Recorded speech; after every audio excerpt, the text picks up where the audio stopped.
Hello everyone, welcome to Analog IAS Current Affair Analysis for 21st of October 2020. These are the couple of articles that we'll be discussing today. In general, we'll be talking about the defense acquisition procedure and the issues with this policy. At the same time, we'll be talking about hydrogen as a source of alternative fuel and why it is a clean energy. This article is taken from the Financial Express. The first article for the day is taken from the Financial Express and is about hydrogen, which is considered to be a clean energy. So, this clean energy source is a part of the sustainable clean energy mix that we are trying to attain, and also a part of our agenda for 2030, the Sustainable Development Goals of attaining a sustainable and affordable energy. So what exactly is hydrogen? It's a colorless, odorless gas, one of the most commonly available element in nature, and 90% of all atoms are hydrogen atoms, comprising around 3/4 of the total mass in this universe.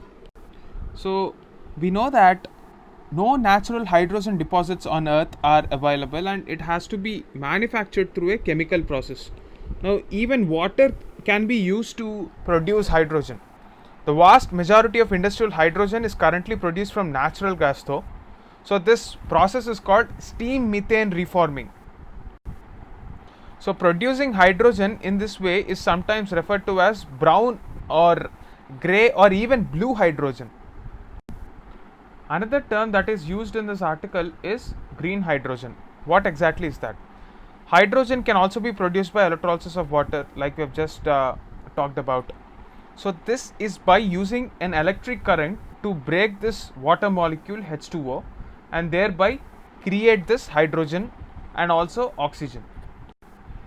But if this particular electric current is produced by a renewable source, example solar PV, then the clean hydrogen produced is known as green hydrogen. So it is not a kind of a hydrogen, it is not a kind of a product that is actually obtained out of a process.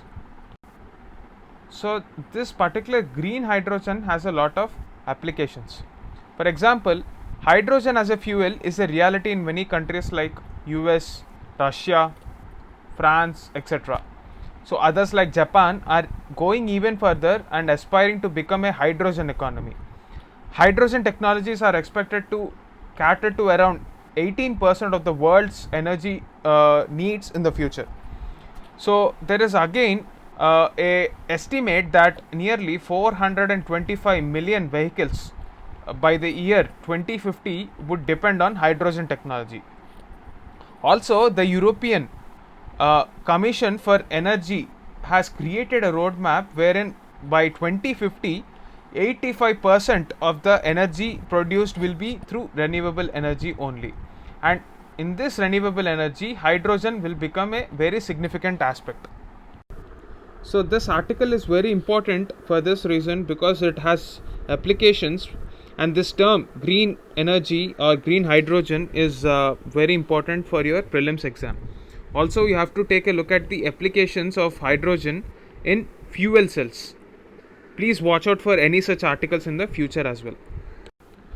So the second article is taken from the Hindu and it is titled Offset Dilution in Defense, a Flawed Policy Turn. Now let me entirely explain the context of this article and why it is important for our syllabus. Basically, there is a topic in our GS3.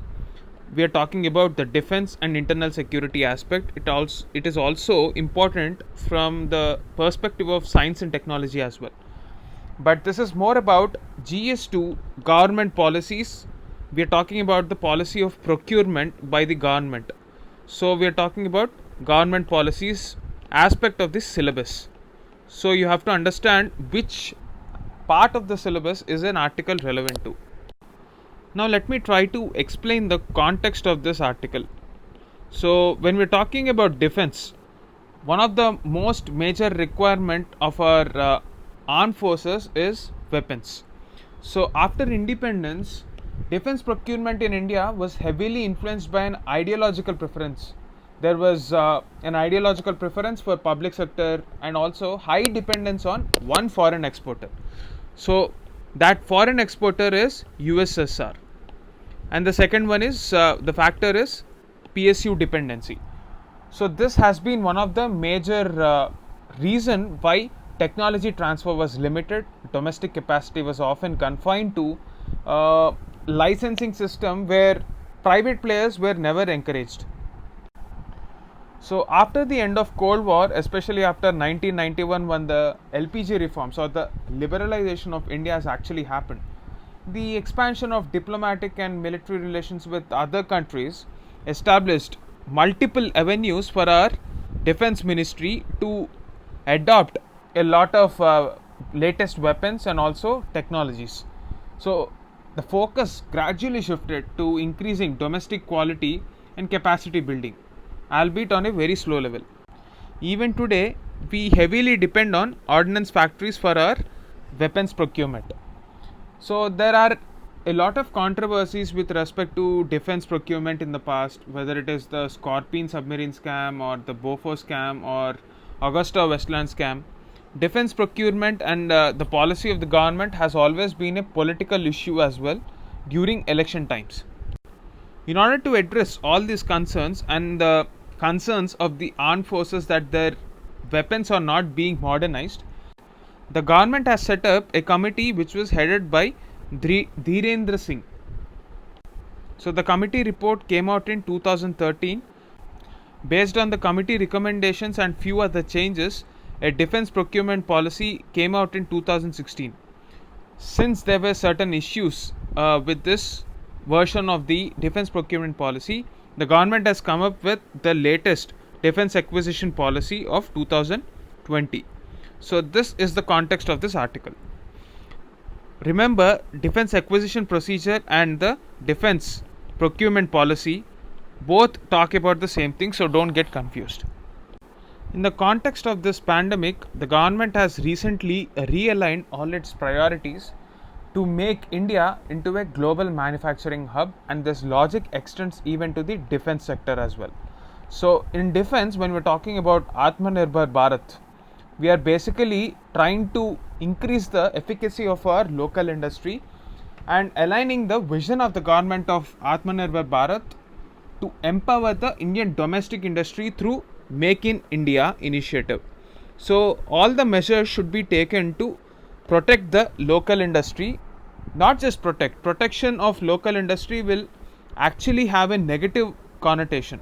What it basically means is you are not trying to encourage competition and therefore efficiency. That is not the intention of the government.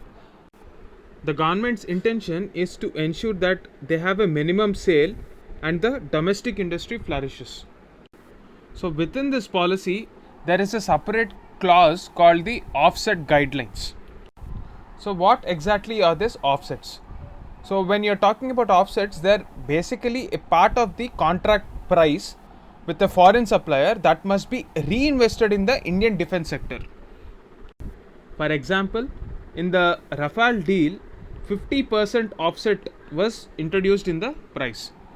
So multipliers is a term again in the part of the policy. These are nothing but credit values earned on offset transactions. So basically, for example, if you have a multiplier of 3, what it means? It means that a foreign company can claim credits up to 3 times of its actual offset investment. So the offset policy for defense deals was adopted in 2015. And the criteria for this is all the defense capital imports above 300 crores. So the foreign vendor is required to invest at least 30% of the value of the contract back again in the Indian sector. That is the minimum requirement. So offset clause was causing a hindering of transfer of technology according to a recent Comptroller and Auditor General's report, and this is the reason why the Defense Acquisition Procedure 2020, which was amended recently, has changed this policy.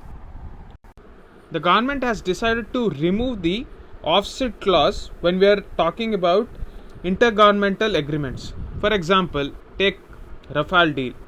There is an offset clause of 50%, like I've just mentioned. So this intergovernmental agreement is between India and France. Though the company Rafale is directly not involved in the deals. Now, in the present article, the writer has been criticizing this move because major factor is we don't have the technology to develop the kind of tools required for our domestic industry. So, in that context, we will have to depend heavily on foreign offsets, but that is not the case right now because a lot of offsets are just increasing the cost at least by a percentage of 10% to the entire contract without significant transfer of technology. So even though large buyers such as India seek to exercise their buying power to secure not just the lowest price, they also want the technology. The offset clause, which have an inbuilt R&D aspect to their capabilities, is instrument for securing the goals. Ultimately, when we don't have indigenous technology, at least we should develop that R&D ecosystem within the country through aspects such as reverse engineering. Offset policy is one such tool. If it is not functioning effectively, the way out is not to remove it, but to rather make it work. That should be the attitude of the policy makers. We have to identify what is the problem here, and the recent CAG report, which just mentioned that the 46 offsets which were signed were not realized. Just 8% of the 46 offsets were realized.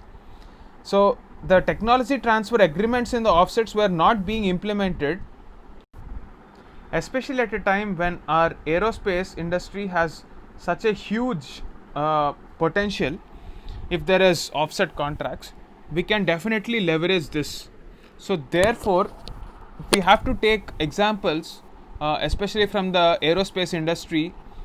We have to demonstrate that India needs to reimagine the offset clause in defense contracts. So the problem is enforcement. It is not the cost involved per se. That is just a very small argument, because this cost will actually trigger a multiplier effect in the future. The government must not forget this multiplier effect, which is very significant for the entire ecosystem. So the government must change this policy as soon as possible. That is the gist of this article.